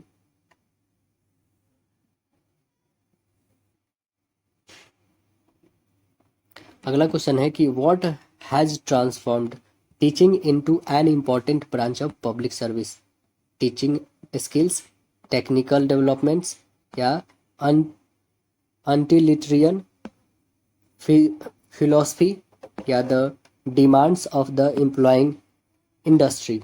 तो आंसर क्या बनेगा यहाँ पे, मतलब किसी चीज में शिक्षण को सबसे अधिक सेवा की एक महत्वपूर्ण शाखा में बदल दिया है। कौन सा है, शिक्षण कौशल है, या फिर तकनीक विकास है, या फिर उपयोगितावादी दर्शन है, या रोजगार उद्योग की मांग है। तो आंसर क्या बनेगा, राइट आंसर बी बनेगा। यह क्या है, एक तकनीकी विकास है, आंसर बी बनेगा। अगला क्या क्वेश्चन है कि according to this passage in modern times a successful teacher is primarily supported to dash, impart knowledge, impart new and latest skill, मतलब नए और नवीनतम कौशल प्रदान करना, या फिर the lines preferred by those in authority, या फिर सत्ता में बैठे लोग द्वारा पसंद की जाने वाली पंक्तियां, या फिर until values of cherished the most, मतलब उन मूल्यों के प्रति स्थापित जिन्हें वह सबसे अधिक महत्व देती है। तो आंसर क्या बनेगी यहाँ पे, answer the line preferred by those in authority, answer C बनेगी। यानी कहने का मतलब कि सत्ता में बैठे लोगों द्वारा पसंद की जाने वाली पंक्तियां। अगला देखिए, the modern teacher is not able to follow the ideals of history predecessors because, क्यों नहीं फॉलो करते हैं अब के शिक्षक, मतलब आधुनिक जो शिक्षक है वो पहले के आदर्शों का जो अनुसरण करने में सक्षम नहीं है। क्यों नहीं है, because of tremendous advancement in professional skills. तो आंसर बनेगी राइट आंसर है, मतलब पेशेवर जो है कौशल में जबरदस्त प्रगति के कारण। तो राइट आंसर बनेगी ऑप्शन ए। अगला क्वेश्चन देखिए, the author seems to dash, मतलब कि लेखक को क्या लगता है, लेखक को क्या लगता है इसमें, तो लेखक को लगता है be against the current trend in the teaching profession, यानी लेखक को क्या लगता है कि शिक्षण जो है पेशा में मौजूद रुझानों के खिलाफ रहे हैं। तो आंसर इसमें ऑप्शन ए बन जाएगा आपका। अगला क्वेश्चन देखिए, इसमें डायरेक्शन दिया है क्या गया कि 6 से 8 तक question complete sentence with suitable alternatives. देखिए, we eat so that we live, यानी क्वेश्चन क्या बोल रहा है कि हम खाते हैं ताकि हम क्या रह सके, जीवित रह सके। तो आंसर क्या बनेगा, राइट आंसर हमारा ऑप्शन ए बनेगा, में, है ना, जीवित रह सके, आंसर ए बनेगा। We eat so that we may live. अगला देखिए, dash I have your permission to leave the office early, मतलब कि मुझे कार्यालय में जल्दी निकलने की आपकी अनुमति है। तो क्या आंसर होगा यहाँ पे? राइट आंसर बनेगी आपकी डी, मे होगी ना। मे आई हैव योर परमिशन, क्या मुझे आपकी अनुमति है सुबह पहले जाने की ऑफिस? अगला प्रश्न देखिए, do you dash to work on Sunday? Question क्या बोल रहे हैं यहाँ पे, मतलब क्या आप डैश रविवार को काम करते हैं? तो आंसर क्या बन जाएगी? तो राइट आंसर बनेगी आपकी A, do you have to work on Sunday, answer A बनेगी। अगला डायरेक्शन हमारा क्वेश्चन 9 से 10, इसमें हमें क्या बताना है कि following sentence four alternatives are given, you are required to choose the correct meaning of items given in capital letter in the sentence. तो देखिए जो कैपिटल लेटर में दिया गया है उस जो है हमें आइटम्स का बताना है कि इसका आइटम क्या बनने वाला है। तो देखिए his his promotion is one the cards, his promotion is one the cards, तो आंसर क्या बनेगी हमारी यहाँ पे, मतलब जो उनका प्रमोशन जल्दी ही होने वाला है, तो आंसर क्या बनेगी यहाँ पे, ऑन द कार्ड्स का राइट आंसर बन जाएगी यहाँ पे ऑप्शन डी। प्रोबेबल, प्रोबेबल बनेगी यहाँ पे, आंसर डी हो जाएगा, मतलब संभावित है। अगला देखिए, his speech fail spots on the audience, कहने का मतलब क्या है यहाँ पे, उनका भाषण जो है श्रोताओं पर क्या है, भारी पड़ा। फेल स्पॉट्स, तो आंसर क्या बन जाएगी हमारी, हेड ऑन इफेक्ट, मतलब कोई प्रभाव नहीं पड़ा, आंसर क्या बन जाएगी, had no effect, answer A बन जाएगा यहाँ पे, मतलब कोई प्रभाव नहीं पड़ा। क्या बोला है, the project advanced by lips and bounds, answer क्या बनेगी यहाँ पे, मतलब परियोजना जो है तेजी और आगे बढ़ी, तो आंसर यहाँ पे बनेगी राइट आंसर यहाँ पे डी, रिपेयर्डली, आंसर यहाँ पे डी बन जाएगा, मतलब चौगुना बढ़ी, दिन दुगुना रात चौगुना, इसका मतलब होता है लिप्स एंड बाउंड्स। नेक्स्ट देखिए, डायरेक्शन क्या दिया हमारा, 12 और 13 बनने वाले हैं। Out four alternatives select the word group word that is most similar in meaning. तो देखिए क्या है, कॉन्ट्राडिक्ट, कॉन्ट्राडिक्ट मीन्स होता क्या है, कॉन्ट्राडिक्ट मीन्स यह यहाँ पे एक वर्ब है, कॉन्ट्राडिक्ट क्या है, एक वर्ब है, मतलब होता है खंडन करना। तो इसका सिमिलर मीनिंग वाला कौन है, तो सिमिलर मीनिंग आप देखिएगा ना, तो डेनी इम्फेटिकली, आंसर यहाँ पे बी बन जाएगी, राइट आंसर बी, यानी कि जोरदार ढंग से इनकार करते हुए। अगला क्या है, सॉल्यूटेड, सॉल्यूटेड मीन्स होता है क्या है, सॉल्यूटेड मीन्स होता क्या है, यह यहाँ पे नाउन है यानी अकेलापन, तो इसका सिमिलर मीनिंग वाला कौन होगा, सिमिलर मीनिंग होगा अल्टूफनेस, क्या हो जाए अल्टूफनेस, आंसर बी राइट आंसर हो जाएगा यहाँ पे, कहने का मतलब है यहाँ पे एकांत यानी अलगाव। अगला प्रश्न देखिए, डायरेक्शन 14 से 15 हमारा बनने वाला है। Choose the word opposite meaning of the given word, हमें अपोजिट वर्ड देखना है। क्रोनिक, क्रोनिक का अपोजिट वर्ड क्या होता है, क्रोनिक मीन्स होता क्या है ये पहले बताइए। क्रोनिक मतलब होता है जीर्ण, क्या होता है, जीर्ण होता है ना। क्रोनिक मीन्स होता है क्या है, यह दीर्घकालिक होता है, यह एक एडजेक्टिव है, क्या होता है, क्रोनिक मीन्स होता है दीर्घकालिक, तो इसका अपोजिट क्या होगा, क्षणिक, तो आंसर क्या बन जाएगा हमारा, right answer option C, temporary, answer C बनेगी। अगला देखिए, माइथ, माइथ मीन्स होता क्या है, मिथक, मिथक बोल सकते हैं इसको, माइथ, मिथक, यह एक क्या है, नाउन है, क्या है, यह भी एक नाउन है, तो ये मिथक का क्या होगा बताइएगा, मिथक का अपोजिट वर्ड्स जो होगा रियलिटी होगा, आंसर ए बनेगा। मिथक का वास्तविक सच्चाई मतलब मिथक मतलब झूठा, रियलिटी मतलब सच्चा। वैसे हम लोग ने 2022 को भी कंप्लीट कर लिया, अब जो आते हैं हम लोग 2023 में, क्योंकि ये सामान्य हिंदी है, तो सामान्य हिंदी तो हम लोग नेक्स्ट सेशन में करेंगे। अब 2023 को देखते हैं कि उसमें क्या क्वेश्चन, देखिए यहाँ पे आ चुके हम लोग previous year solve paper of Bihar CET exam, BEd exam 2023 का ये लास्ट सेशन है, जिसमें जनरल इंग्लिश में देखिए क्या क्वेश्चन पूछा गया था 2023 में। क्वेश्चन नंबर 1 से 5 तक हमें मिली है, इसको पहले पैसेज को केयरफुली पढ़ना है हमें, तो आइए हम लोग इस पैसेज को केयरफुली पढ़ते हैं और क्वेश्चन का आंसर लगाते हैं। दोस्तों आप हमारे चैनल पे हैं तो सब्सक्राइब कीजिएगा जरूर, अपने दोस्तों में शेयर कीजिए, ताकि यहाँ पे मैराथन क्लासेस चल रही है, इससे जुड़े और उनको बहुत प्रॉफिट होगी, बीएड इंट्रेंस एग्जाम का यदि तैयारी कर रहे होंगे तो। देखिए इसमें क्या है, पैसेज में हमारा पैसेज बोल रहा है कि not all agriculture societies become citizen civilizations, but no civilizations can become one without passing through the stage of agriculture। कहने का मतलब है कि सभी जो कृषि हैं समाज सभ्यता नहीं है, लेकिन कोई भी सभ्यता कृषि के चरण से गुजरे बिना एक नहीं बन सकती है ना।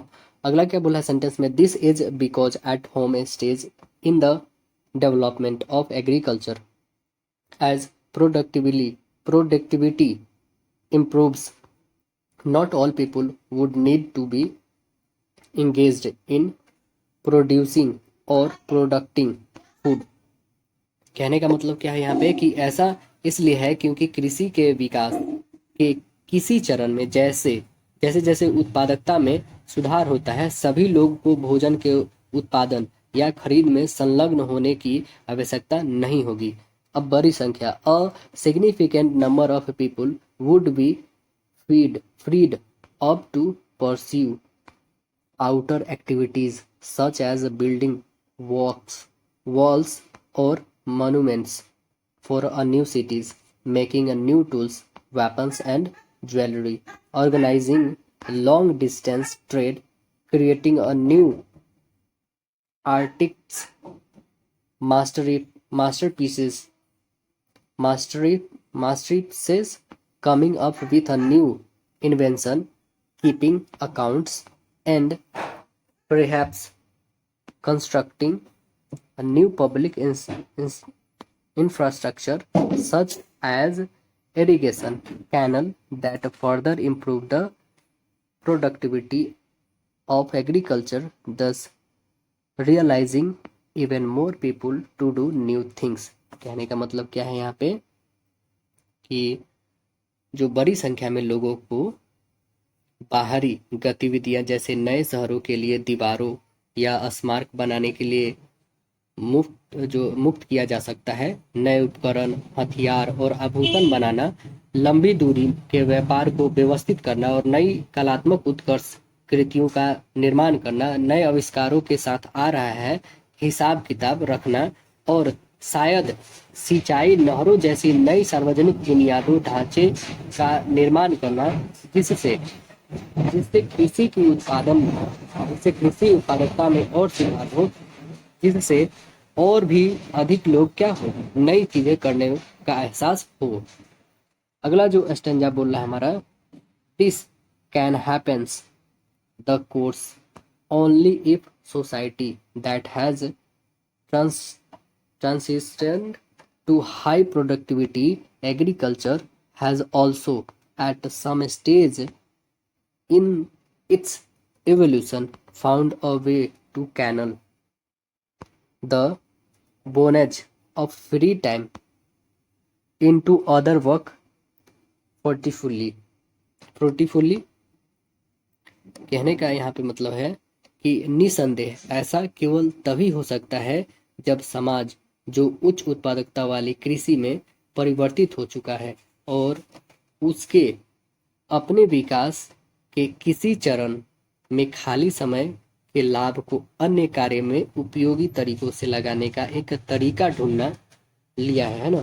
और प्राचीन दुनिया में देखेंगे, इन ancient world this often evolve creating a new dialogist and a new heritage of power structures to coerce or otherwise convince large group of people to devote their time to the new tasks for very little rewards। कहने का मतलब यहाँ पे क्या है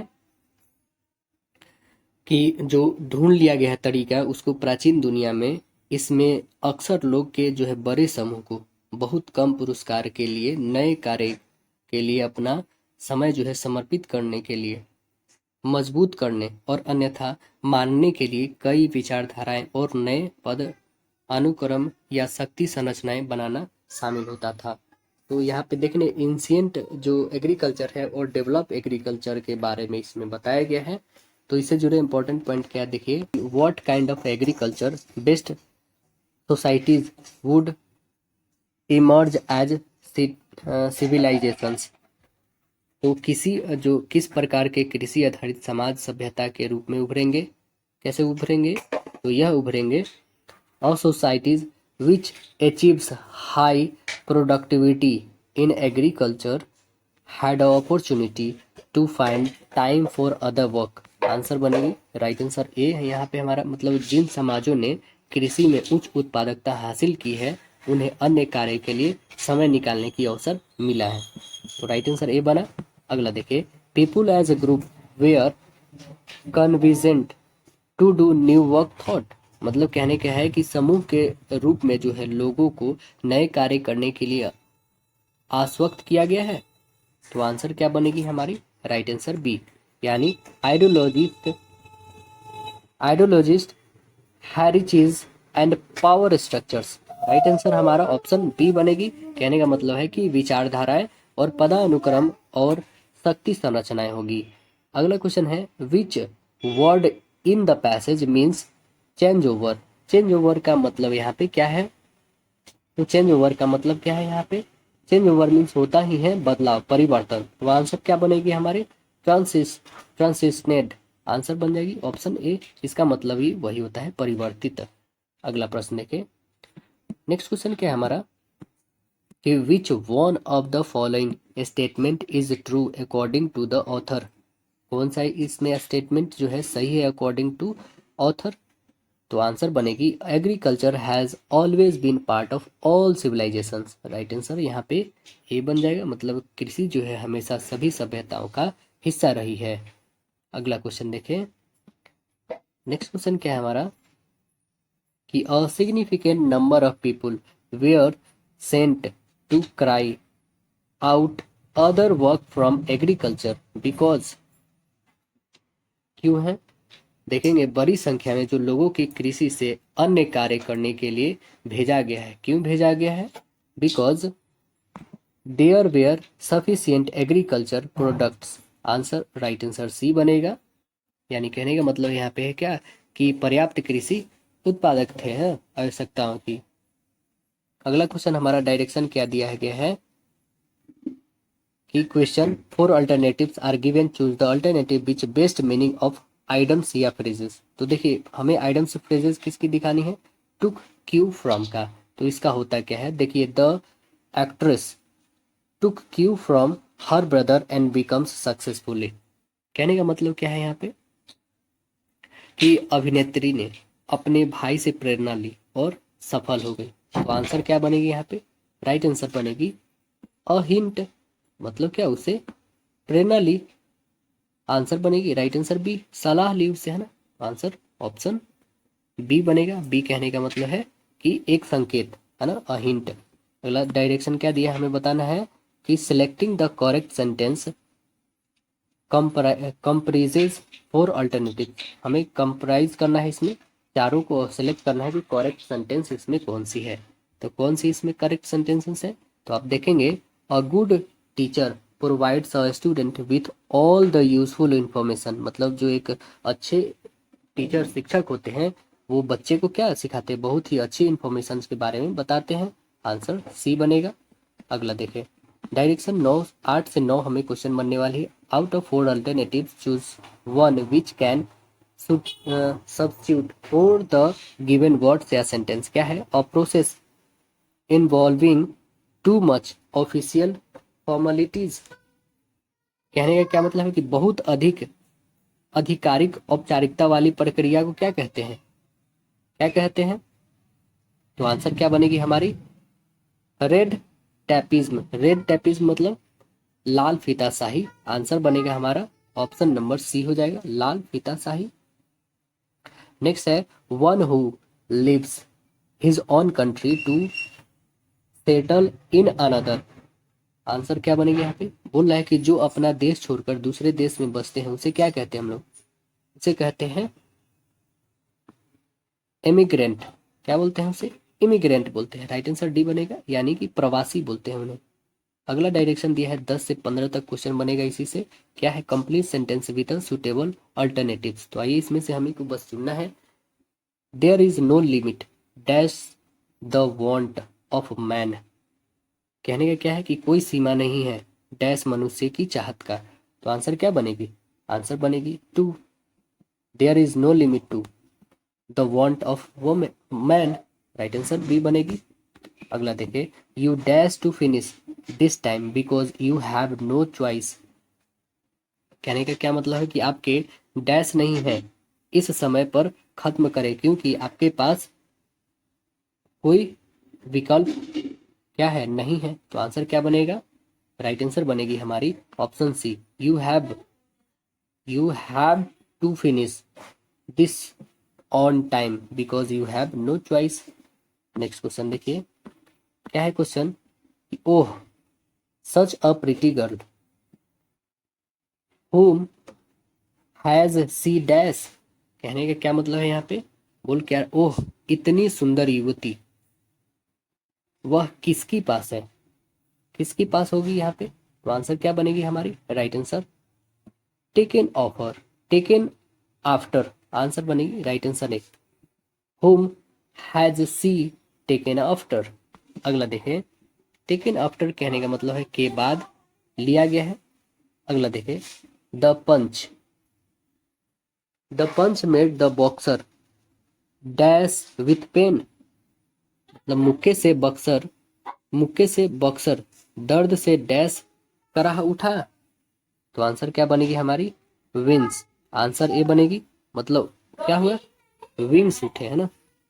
अगला देखिए, dash our freedom is in danger, dash our freedom is in danger. कहने का मतलब है कि हमारा डैश हमारी आज़ादी खतरे में है। तो आंसर क्या बनेगी, अराइज, मतलब क्या करिए, उठो, हमारी आज़ादी खतरे में है। अगला और लास्ट क्वेश्चन क्या है हमारा, अगला और लास्ट क्वेश्चन है हम लोग का, the tennis tournament is open to both dash and professionals. क्या बनेगी यहाँ पे, टूर्नामेंट जो होती है टेनिस टूर्नामेंट, यह दोनों जो खिलाड़ी होते हैं, फिर डैश और खुला है, क्या खुला है। तो आंसर बनेगा एमेचर्स, आंसर डी बनेगा यहाँ पे। एमेचर्स का मतलब क्या होता है, शौकिया, है ना। एमेचर्स का मतलब होता है शौकिया। तो आशा है ये वीडियो पसंद आया होगा, अपने दोस्तों में शेयर कीजिए। फिर हम लोग नेक्स्ट जो महामैराथन की क्लास है वो हिंदी का लेके आएंगे, पूरे कंप्लीट जो है 2018 से लेके 2023 तक का प्रीवियस ईयर क्वेश्चन रहेंगे हिंदी का ही, जैसे इंग्लिश का हमने करा दिया। चलिए हम लोग फिर मिलते हैं अगले सेशन में, जब तक के लिए धन्यवाद।